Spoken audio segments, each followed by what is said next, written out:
하시고, 이 말씀이라는 것은 어떤 말씀이냐면 앞으로 이루어지게 될 그런 일들을 말씀하신 것을 말하는 거죠.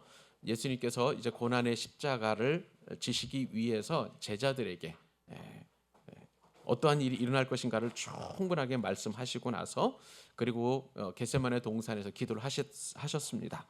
그런 다음에 이제 아까 말씀을 드린 대로 기도론 시내를 건너편으로 나가시니, 그곳에 무엇이 있었었냐면 동산이 있었다고 말씀합니다. 이 동산이라는 것은 감람원 동산을 말하는 거예요.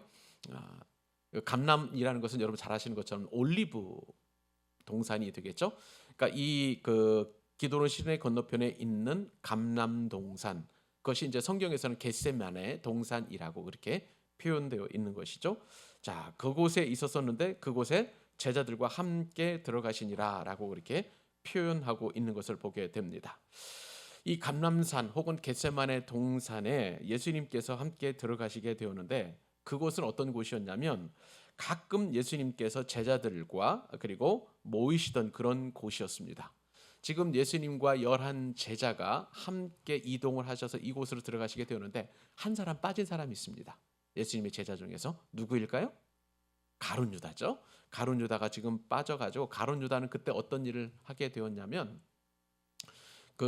예수님을 밀고를 해가지고 이제 팔아 넘긴 것이죠. 은 30에.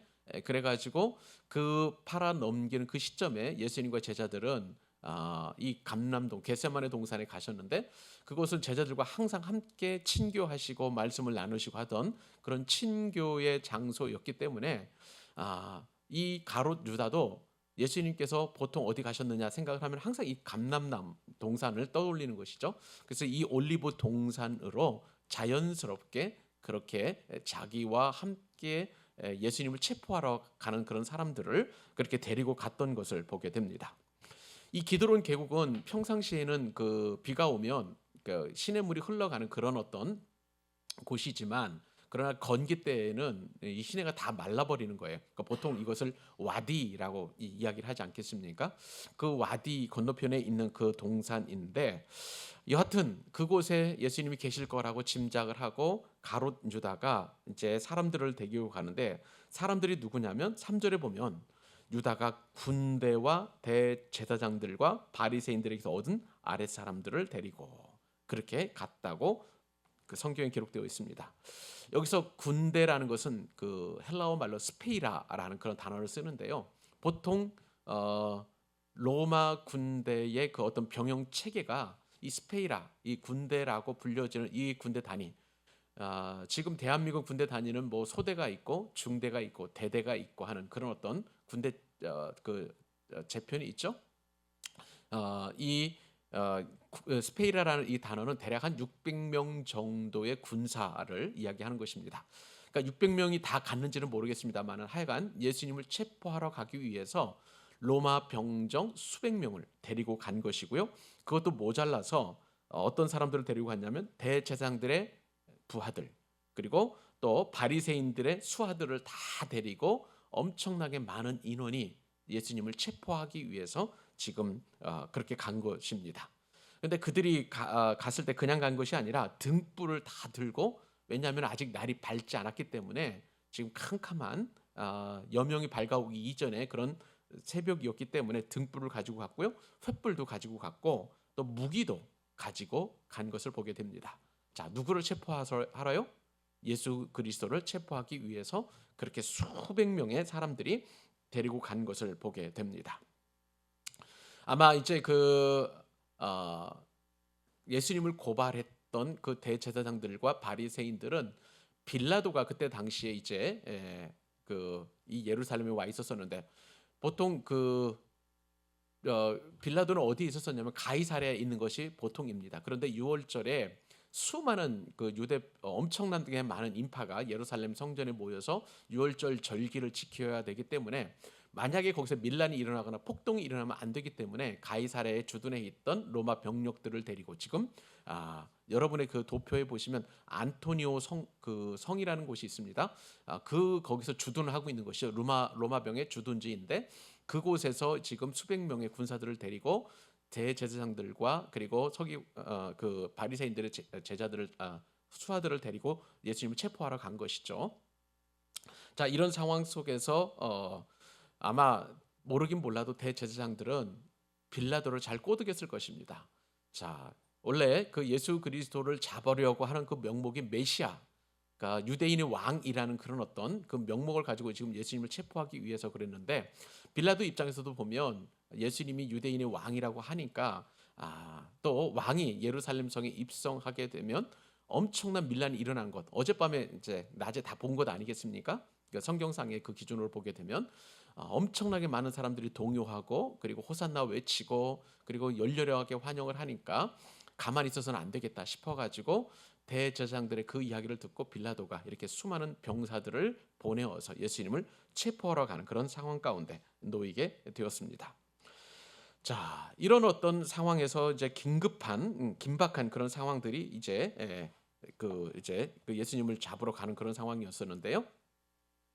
자, 4절로 5절, 6절 말씀에 따르면 예수님께서는 이러한 모든 상황들을 다 아셨다는 것입니다. 4절 말씀을 보니까 예수께서 그 당할 일을 다 아시고라고 했는데, 다 아신다라는 이 그 성경 원어의 그 표현을 보니까 완료 분사 형태를 띠고 있습니다. 아시되 분명하게 아셨고 또 확실하게 알고 계셨다는 그런 의미인 것이죠. 자, 그런 상황 속에서 이제 사람들이 묻습니다. 아, 너희가 누구를 찾느냐? 예수님께서 묻는 것이죠. 사람들에게 너희가 누구를 찾느냐라고 이렇게 물었을 때에 아, 자, 5절 말씀해 보니까 나사렛 예수라고 그들이 이렇게 대답을 하는 것이죠. 자, 여기서 예수님과 그리고 또 예수님을 체포하러 오는 사람들 사이에 대화가 이루어지게 됩니다.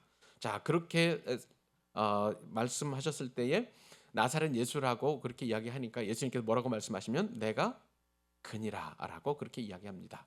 여기서 이 내가 그니라라는 표현이 어떤 표현이냐면 출애굽기에 보시면 모세에게 나타나셨던 말씀하셨던 그 하나님께서 말씀하셨죠? 나는 나다. 라고 말씀하셨던 그것입니다. 여기서 제가 누누이 말씀드렸던 것처럼 여호와라는 이름이 나왔던 것이고요. 그리고 내가 바로 그다라는 이 표현 나는 나다. 그 성경에서 보면 나는 참 포도나무요 뭐 할 때 나는 또 참 목자요 뭐 나는 또 빛이요라고 하셨던 에고에미라는 그 표현이 바로 이 표현입니다. 내가 너희들이 찾는 사람이 누구냐 했더니 그들이 나사렛 예수입니다라고 했을 때 내가 바로 그다라고 이렇게 이야기했더니, 자, 이것은요 예수님께서 얼마나 신적인 능력이 탁월한지를 말씀하시는 그런 말씀이기도 합니다. 여러분 아시는 것처럼 하나님의 임재와 하나님의 나타나심은 모든 사람들에게 두려움의 대상인 것이죠. 지금 눈앞에 바로 예수님이 그 앞에 계시는데 내가 찾는 예수가 바로 나다라고 이렇게 말씀하셨을 때에 사람들의 반응을 한번 보시겠습니까? 6절 말씀을 보니까 예수께서 그들에게 내가 그니라 하실 때에 그들이 물러가서 어떻게 되었나요? 땅에 엎드려지는 것이죠. 그 예수 그리스도의 그 신적 능력이 바로 나타나는 것을 보게 됩니다. 두려워서 엎드려진 것이 아니라 너희들이 찾는 예수가 바로 나다라고 이렇게 이야기했었을 때 그 바로 나다라고 말씀하신 그 말씀의 권위가 엄청났다는 것을 알게 되는 것이죠. 모든 사람들이 다 땅에 엎드러지게 되는 것을 보게 됩니다.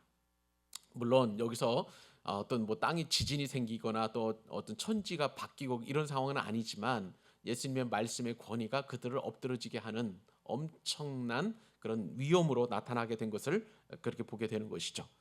네, 그들이 예수님에 대한 그 권위 굴복해서 엎드렸다는 것이 아닌 것이 그 다음 말씀을 보면 7절에 보니까 이에 다시 누구를 찾느냐 두 번째 물으시죠. 그들이 또 말합니다. 나사렛 예수라 그렇게 이야기를 합니다. 자, 그런 다음에 예수께서 또 말씀하십니다. 너희에게 내가 그니라 하였으니 나를 찾거든 이 사람들이 가는 것은 용납하라 그렇게 말씀하시는 것입니다. 자, 이게 무슨 말씀일까요? 너희가 찾는 사람은 바로 나 혼자이니까 나와 함께 있는 사람들은 그냥 가라고 그렇게 허용하라 그렇게 말씀하시는 것이죠. 자, 지금 예수님과 함께 있었던 사람들은 누구라고 말씀을 드렸나요? 예수님의 11 제자였던 것입니다. 자, 이렇게 위기의 상황에 절박한 상황에 그리고 또 급박한 상황에 예수님은 어떻게 말씀하셨냐면 제자들의 안위를 보장하시는 말씀을 하신 것을 보게 됩니다. 이 사람들은 가도록, 너희들이 찾는 사람은 나이니까 나만 체포해서 데리고 가고 나머지 11 제자들은 데리고 가라, 그냥 가도록 허용하라 라고 이렇게 말씀하시는 것입니다. 여러분, 이 말씀을 통해서 우리가 무엇을 알 수 있을까요? 예수님은 자기 사람을 사랑하시되 끝까지 사랑하시는 예수님의 사랑을 알게 됩니다. 그러니까 우리가 예수님의 날개 아래 들어가는 것이 얼마나 중요한지를 말씀을 통해서 깨닫게 되는 것이죠. 예수님은 체포당하셔서 들어가시게 되면 이제 십자가의 고난의 길로, 순환의 길로 가시게 되는 것입니다. 그런 상황 가운데서도 이렇게 급박하고 위기의 순간에 제자들을 사랑하시고 보호하시는 예수님의 보호하심을 오늘 말씀을 통해서 우리가 알게 되는 것입니다. 사랑하는 여러분, 이것이 바로 하나님의 사랑이요 또한 예수님의 사랑인 줄로 믿습니다. 우리를 인도하시되 끝까지 인도하시고 우리를 향한 그 사랑을 꺾지 아니하시고 접지 아니하시는 것이 우리 하나님의 놀라운 사랑인 것이죠. 이사야서 말씀에 따르면 상한 갈 때도 꺾지 아니하시고 꺼져가는 심주도 끄지 아니하시는 것이 바로 우리 하나님의 사랑인 줄로 믿습니다. 그러니까 우리가 하나님을 포기하지 않는 이상은 하나님은 절대 우리를 포기하지 않는다는 것이죠. 어떠한 상황이 있어도 무슨 일이 있어도 어렵기 때문에 우리는 끝까지 그 하나님의 사랑을 포기해서는 안 된다는 것입니다. 신앙생활하기 어렵고 또 삶이 곤고하다 할지라도 하나님은 절대 우리를 포기하지 아니하시는 것입니다.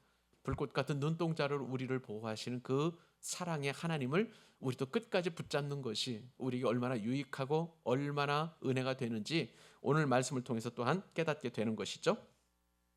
자, 이런 상황 속에서 9절 말씀에 보면 왜 이렇게까지 예수님께서 말씀하시냐면 이는 아버지께서 내게 주신 자 중에서 하나도 잃지 않게 하기 위한 그 말씀을 응하게 하시기 위해서 바로 이렇게 말씀하신 것입니다. 우리를 사랑하시는 그 하나님의 사랑이 얼마나 끈질기고 오래되고 그리고 절대 포기하지 아니하시는 하나님의 사랑인지 이 말씀을 통해서 깨닫게 되는 것이죠. 자, 이 말씀 이후에 또 드러내기 좋아하는 한 사람이 있었습니다. 그 사람의 이름은 베드로인데요. 베드로가 칼을 가졌는데 그 칼을 빼어서 이제 대제사장의 종을 쳐서 오른편 귀를 베어버리게 되었습니다. 그래서 근데 사복음서 가운데 이 사건을 기록한 것은 여러 사건들이 복음서마다 다 기록되어 있는데 이 대제사장의 종의 이름을 이야기한 것은 이 요한복음이 처음이죠. 말고라는 사람의 그 이름이었습니다. 그런데 이러한 베드로의 혈기는 어떤 혈기였었냐면 우리가 잘 아는 것처럼 베드로는 끝까지 뭐라고 할까요? 주님을 위해서 자신의 목숨을 버리겠다라고 이렇게 이야기했던 적이 있었습니다. 근데 그것은 주님을 위해서 끝까지 희생하겠다는 그런 의미가 아니라 이 행동에 따르면 목숨을 걸고 예수님을 보호하겠다는 그런 의미였던 것이죠. 자, 그런 상황 속에서 예수님께서는 오히려 다른 말씀을 하십니다. 칼을 칼집에 꽂으라 라고 말씀하시고요. 아버지께서 주신 잔을 내가 마시지 아니하겠느냐 하시니라. 그러니까 결국은 예수님께서는 그 체포당하셔서 재판받으시고 또 고난받는다는 것이 아버지께서 허락하시는 그런 잔이었다는 것을 베드로에게 말씀하시고요. 다른 복음서에 보면 이 말고의 귀를 이제 다시 고쳐주시는, 치료하시는, 붙여주시는 그 장면이 나오게 되었습니다. 자, 이 사건 이후에 이제 그 뒤에 말씀을 보니까 이에 군대와 천부장과 유대인의 아랫사람들이 예수님을 드디어 잡아서 결박하고 포박해서 예수님을 체포해서 가는 것을 보게 됩니다. 근데 그 체포해서 간 것은 아까 여러분들 그 도표에서 보셨던 것처럼 14번 정도에 나오는 그 대제사장 안나스의 그 관저로 예수님을 체포해서 데리고 간 것이죠. 그리고 이 안나스의 그 존재를 얘기를 합니다. 그 해에 대제사장인 가야바의 장인이었더라라고 소개합니다. 대제사장은 해마다 이렇게 바뀌게 되는데요. 이 그때 예수님께서 체포당하던 그 해의 대제사장은 안나스였고 또 그리고 이 안나스는 가야바의 장인이었습니다. 가야바는 몇 해 전에 이미 대제사장을 지낸 그런 사람이었고요. 현재는 전직 대제사장이자 현직 대제사장이 안나스의 장인이었다라고 그렇게 성경을 에서는 표현을 하고요. 이 가야바는 어떤 이야기를 했냐면 유대인들에게 한 사람이 백성을 위해서 죽는 것이 유익하다. 백성들에게 예수 그리스도를 체포하고 예수님을 죽이는 것이 여러 사람을 위해서 좋다라고 말했던 그런 대제사장이었다는 것을 성경은 말씀하고 계시는 것입니다. 자, 오늘 말씀을 통해서 우리가 적용하고 또 우리가 받아야 될 은혜는 무엇이냐면 예수님께서는 당신을 체포하러 온 그런 사람들 앞에서 제자들을 보호하셨다는 것입니다. 이것이 바로 이 말씀을 통해서 우리에게 주시는 하나님의 놀라운 음성인 줄로 믿습니다. 우리의 삶이 아무리 곤고하다 할지라도, 우리의 삶이 아무리 척박하다 할지라도 주님은 우리를 향하신 그 주님의 사랑은 끊어지지 않고요, 절대 포기되지 않는다는 사실을 오늘 말씀을 통해서 우리가 알게 됩니다. 그리고 예수님께서는 이제 체포하러 온 그런 사람들에게 순순히 끌려가셔서 자발적으로 순환당하시고 그리고 또 고난당하신 것을 우리가 말씀을 통해서 깨닫게 됩니다. 수천 명의 사람이, 수백 명의 사람이 그렇게 예수님을 체포하러 왔지만, 그러나 우리가 알고 있는 것처럼 예수님을 보호하는 그런 하늘의 군대는 12군단도 넘는 엄청나게 많은 천군과 천사들이 얼마든지 예수님을 보호하실 수 있었음에도 불구하고 예수님은 기꺼이 자발적으로 그렇게 이 순환의 길에 순종하시면서 걸어가신 것을 보게 됩니다. 그것은 왜일까요? 아버지 하나님께서 원하셨던 뜻이기 때문에 그렇습니다. 아버지께서 원하시던 그 잔을 옮기지 않으시려는 순종하시는 예수님의 모습을 오늘 말씀을 통해서 깨닫게 되는 것이죠. 우리에게도 고난의 길이 얼마든지 있을 수 있습니다. 우리에게 신앙생활 하는 것이 날마다 꽃길을 걷는 것이 아님을 우리는 너무나 잘 알고 있습니다. 신앙생활 하는 것 때문에 우리의 시간도, 또 우리의 열정도, 또 우리가 가지고 있는 돈도, 또 우리가 가지고 있는 건강도, 우리가 가지고 있는 재능도 다 주님을 위해서 내어놓고 또 그것을 위해서 봉사하고 수고하는 그런 일밖에 없다는 것을 우리는 잘 알고 있는 것이죠. 그러한 것이 결코 헛되지 않는다는 것을 오늘 말씀을 통해서 우리가 깨닫게 되는 것입니다. 고난주간 일주일 동안 진행되는 이 새벽 기도회를 통해서 하나님께서 나를 사랑하시되 끝까지 사랑하시는 그 은혜, 그리고 그 주님을 향한 아름다운 사랑이 절대 끊어지지 않고 우리 주님처럼 자발적으로 순종하러 나아가는 믿음의 결단을 내리는 귀한 고난주간 될 수 있기를 바랍니다. 기도하겠습니다. 하나님 아버지,